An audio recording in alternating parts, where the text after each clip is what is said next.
Salt stung Sophia Reyes's nostrils as she adjusted the goggles perched on her brow and slithered her legs into the canal boule silicone tail. The backstage of Ocean Realm Aquarium smelled of damp neoprene, popcorn, and the faint sweetness of cotton candy that drifted in from the concession stand.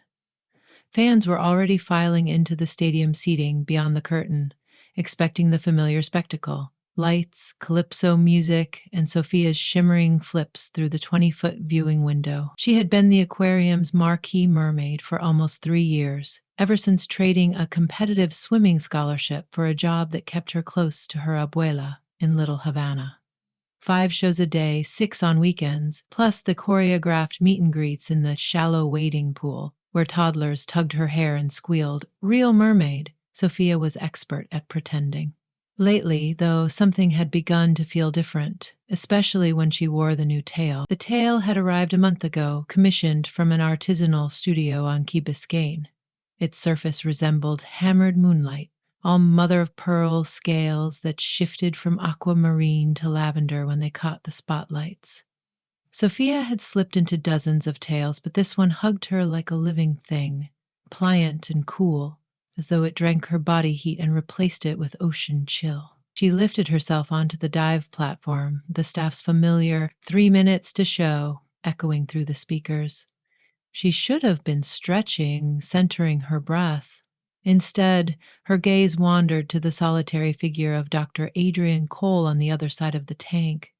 Adrian was a visiting oceanographer from the University of Miami, analyzing the aquarium's filtration system for microplastic accumulation. Tall, square-shouldered, always in a pressed linen shirt that made him look more lecturer than field scientist, he had dismissed the Mermaid Act with a curt, clever marketing the first time they met.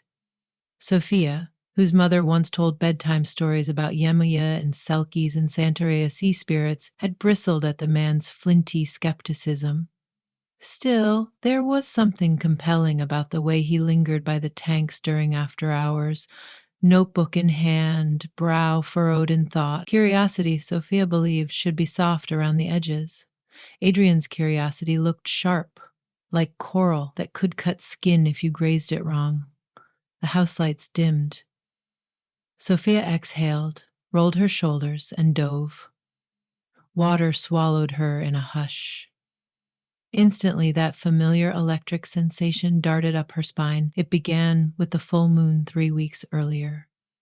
She had entered the tank for the evening show and realized 10 feet below the surface, she wasn't holding her breath. Instinctively, she tried to inhale. Water flowed past her lips, cool and briny, yet her chest expanded as though she had drawn air.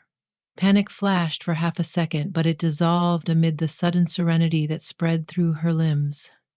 She'd completed the entire routine, loops, barrel rolls, smirking flirtatiously at children pressed to the glass, without surfacing once. Only when she climbed out did she gasp for air, disorientated as if gravity itself had reasserted its claim. The rational part of her mind insisted it had been a trick of adrenaline combined with her already formidable lung capacity. But each night since, the sensation had returned, creeping into her body with the moon's rise. She had begun to test it, staying submerged longer, trying deeper dives in the training tank after closing. Always the same. The water welcomed her, fed her, made her feel unsinkable. Tonight was the next full moon, a July buck moon, and it hung low over Miami's skyline like a silver medallion. As Sophia pushed through the water now, her tail felt lighter than silicone should. She twisted sideways, beating her fins once and shot across the tank with startling speed, much faster than last night. The alert manta in the adjacent habitat seemed to track her with a familiar recognition, as though she had joined the secret sorority of creatures who breathe salt instead of air. A ripple of applause drifted through the glass when Sophia blew a ring of bubbles that formed a perfect circle around her face. She hadn't rehearsed the move. It happened intuitively, like humming a tune you didn't realize you knew. Mid-routine, a flicker of movement caught her eye. Adrian stood behind the thick acrylic panel, no notebook, just his palms splayed against the glass.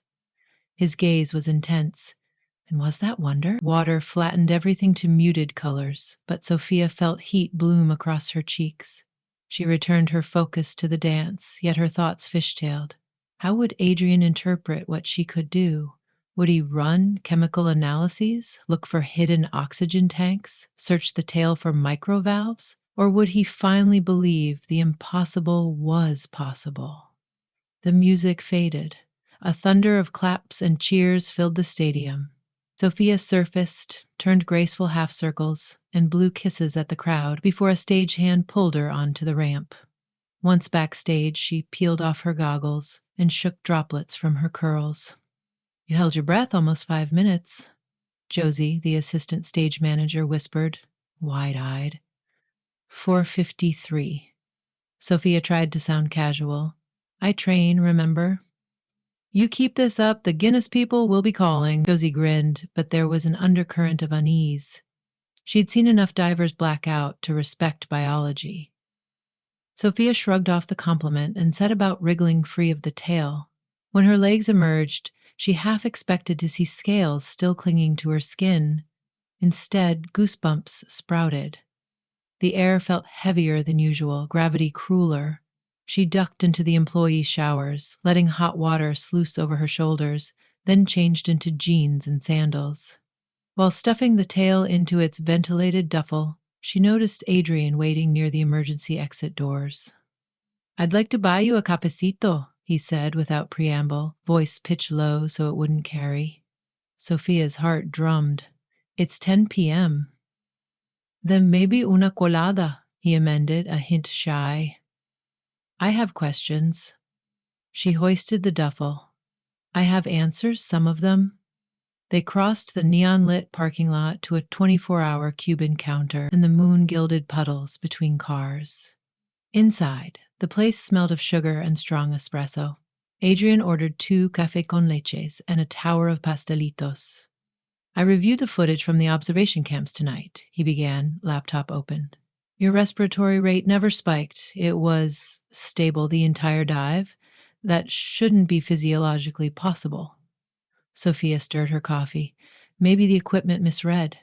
Maybe, he conceded, except I added an auxiliary sensor rig yesterday, not connected to the aquarium system. Independent verification. He tapped a graph, a flat line showing oxygen saturation stable at 98% while she was underwater. Sophia traced a finger around the rim of her mug. Telling him the truth felt both reckless and necessary. It started last full moon. The new tail Adrian shut the laptop but kept both hands on its lid, as if anchoring himself. The tail is silicone and pigment. No mechanical apparatus, correct? I checked twice. She paused. Do you believe in a lunar influence? Tides, yes. Mythic superpowers, no. However, he smiled apologetically, I also can't explain data that contradicts established norms. That's when real science begins. Would you come back tomorrow night? I want to try something. She surprised herself. The invitation was bold. Open water? His eyebrows jumped. You realize that breathing underwater in a controlled tank is one thing, Biscayne Bay at midnight is another. So bring your instruments. She met his gaze. I'll bring the tail. Adrian nodded, slower than the average human agreement, but when he did, something softened in his posture, as though skepticism had stepped aside to let curiosity lead the dance. At 11:49 p.m., they waded into the shallows of Hobie Beach. Shoreline ghost quiet except for distant salsa booming from a marina party. Sophia's tail glimmered in moonlight. She donned it on the sand, goosebumps vanishing the moment the material sealed around her hips. Adrian followed wearing a half-dry suit, a portable oxygen analyzer strapped to his forearm. Silver ripples lapped their thighs. Sophia felt the pull, like doors unlocking in her chest. She inhaled, and the brackish air tasted weak compared to what waited beneath. She glanced at Adrian once, and then dove. Night water enclosed her like velvet. She opened her mouth and drew in fluid lungfuls. Cold, yes, but invigorating. She kicked and surged forward, the tail propelling her with knife-quick precision. Schools of silvery baitfish scattered, refracting moonlight in pinprick constellations. Adrian's dive light beam flitted nearby. She circled him, forming a slow spiral, then arced upward to breach beside him. He treaded water, eyes enormous behind his mask. Your gills, he choked through the snorkel. What? Sophia touched her neck. There, two thin slits fluttered, closing as she emerged into air. A dizzy laugh escaped her. Okay, that's new. Adrian's breath hitched. Can I record? No phones. She shook her head. You promised. No premature publicity. You have my word. He raised palms. Sophia dove again. This time she swam harder, testing range. The seafloor dropped and the world darkened. She felt sonar-like vibrations, a map of pulses reaching her skin. Corals, dormant stingrays, a prowling shark far off. Her awareness expanded beyond vision, as though the tail funneled oceanic whispers into her nerves. The sensation was exhilarating, but a thread of anxiety snagged her. What if the power vanished mid-dive? She turned back toward shore, a luminous stripe of city lights. Then, faintly, she sensed distress. Something thrummed, pain, panic eastward. She veered, following the tremor, until the seabed leveled and a ghost net emerged from gloom, snagged on a limestone outcrop. Inside, a green sea turtle thrashed, flippers entangled in plastic filament. Its eyes, luminous in the dive light, reflected desperation. Sophia moved without hesitation. Her fingers, now tipped with tiny membrane webbing, sliced the strands efficiently. She crooned nonsense syllables that vibrated like a hum. The turtle calmed, allowing her to free its hind flipper. When the net slackened, it rocketed upward, grazing her shoulder in farewell. A rush of euphoria swept Sophia so abruptly she almost laughed underwater. Saving the creature felt right, purposeful. Not just a cheap tourist act, but something ancient. She rolled onto her back, stared at the moon's silver coin refracted through fathoms, and realized Adrian would be frantic. She swam shoreward, slicing waves. He was waist deep, shining his light like a beacon. You were gone 8 minutes, he sputtered once she surfaced. I almost called Coast Guard. I found a trapped turtle. She laughed, giddy. Set it free. You speak about it as though you went to Publix for milk. He exhaled, part relief, part awe. Back on sand, Sophia flexed her legs until the tail loosened and let go. The gill slits closed, replaced by smooth skin. Adrian jabbed at his instruments. The readings were off the charts. I can't parse this, he said, wiping salt from his glasses. It defies everything. Not everything, Sophia murmured, thinking of her mother's whispered bedtime refrain. Somos del agua. We are of the water. Adrian and Sophia sat until dawn, perched on a hummock, waves nipping their ankles, debating possibilities. A rare genetic mutation activated by saline plus lunar electromagnetics. Undiscovered marine microbes symbiotic with silicone. Divine intervention. Each hypothesis felt simultaneously plausible and laughable at 5 a.m. When they parted, tide birds wheeled overhead, scolding the rising sun. Adrian pressed a business card into her palm.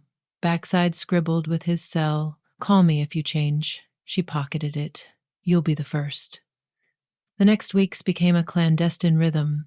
By day, Sophia waved at grade school field trips from behind glass, performing routines the aquarium's marketing director dubbed mermaid magic. By night, under waxing moons, she met Adrian at secret coves, testing limits.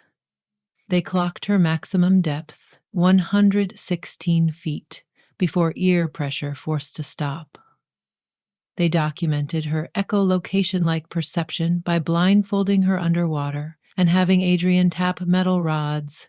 She navigated to each precisely. Her gill slits appeared only during full moons, yet even at half moons she could remain submerged twice as long as any freediver on record. Their partnership blurred, scientist and subject, skeptic and believer, observer and accomplice. Sometimes, after surfacing, they lingered shoulder to shoulder, shivering in the warm night. Once, he traced a finger along the iridescent valley where tail met skin, and Sophia didn't pull away. Then came Hurricane Isadora, a Category 3 aimed straight for South Florida, pushing a storm surge predicted to breach aquarium defenses. Staff hustled to hurricane-proofing protocols, moved dolphins to inland facilities, locked down tanks under acrylic shields, secure electrical pumps. The night before landfall, Sophia stayed late to help. Wind already snarled palm fronds. Adrian arrived with a duffel of instruments, having gained emergency clearance to triple-check water containment. As they crossed the service corridor, alarms erupted.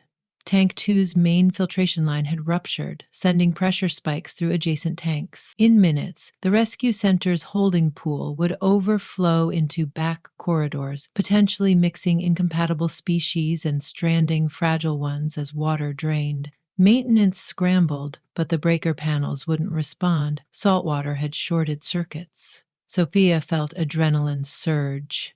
"Get the mammals out first," she told the curator, then spun toward Adrian. "The tail's in my locker." His eyes widened. "You can't. The filtration tunnels are barely shoulder wide. I can fit." She was already running. She emerged minutes later, glimmering from waist down. Power flickered. Emergency lights bathed hallways in blood-red glow. Sophia dived into the feeder canal that connected to the filtration shafts, a labyrinth designed only for water. Maybe a slim mechanic in a dry suit. Inside, pitch darkness and churning suction hammered her ears, but she felt everything: the swell of water, echo signatures of pumps ahead, metallic flanges, a cluster of seahorses trembling in a pocket eddy. She navigated with surety, found the burst pipe, a jagged collar split at the weld, and jammed herself against it, tail wedging tight, sealing flow temporarily. Pressure normalized downstream. Alarm sirens dropped in pitch. And Athena. Yet she couldn't hold forever. She scanned for a valve wheel. 10 yards down, current, half submerged. She fought turbulence, reached it, turned. Metal groaned, then snapped shut. Flow reduced to trickle. She kicked backward, lungs calm, gills open. The tunnel shook, aftershock from external breakers failing. A metal strut broke loose, tumbling toward her. She willed her muscles, shot upward through a maintenance hatch, barely bigger than a manhole, bursting into a surge tank. There, in swirling foam, Adrienne waited on a deck, rope in hand. He hauled her up, chest heaving though she breathed smooth. "You saved them," he said, voice thick. "Help me out," she indicated the hatch. "Done." He radioed engineering. Soon pumps rerouted. Outside, wind howled, but catastrophe was averted. Sophia realized her leg still tingled. The tail refused to release. "It's not full moon," she whispered. Adrian glanced at emergency skylights where storm clouds flashed with lightning. The moon might have been hidden, but its pull remained. He brushed a damp curl from her cheek. "Maybe the power isn't just lunar anymore. Maybe it's you." Exhaustion dragged her eyelids, yet exhilaration buoyed her. She thought of the turtle, the freed water, the children who believed already. "What now?" she asked. "We publish," Adrian said, surprising them both, carefully. "Pirgez-vous the unexplainable. Or," he hesitated, smiled, new gentleness in his eyes, "we protect it, together, your choice." Thunder rattled roof beams. Sophia considered her double life: performer, anomaly, guardian. She took Adrian's hand, its calluses softening under her grip. "Let's start by seeing what else I can do," she said. He squeezed once. "Our data sessions may need bigger notebooks." Outside, Isadora's first squall blew spray over Biscayne Bay, whipping waves into phosphorescent crests. Somewhere beneath, sea creatures stirred, responding to ancient summons. The woman who had worn a costume because it paid the bills now felt the ocean answer her heartbeat in real time. Sophia and Adrian stepped into the corridor, emergency lights flicking off as main power returned. Water dripped from her tail, each bead catching fluorescence, scattering tiny rainbows on the polished floor. In their wake, the aquarium settled into guarded calm, unaware that its star attraction had outgrown the tank. Full moons would come again, myths would too. But myths, Sophia realized, were simply truths that had outswum evidence. And with a skeptical oceanographer at her side and a tale that made the impossible intimate, she was ready to swim farther than any story had dared.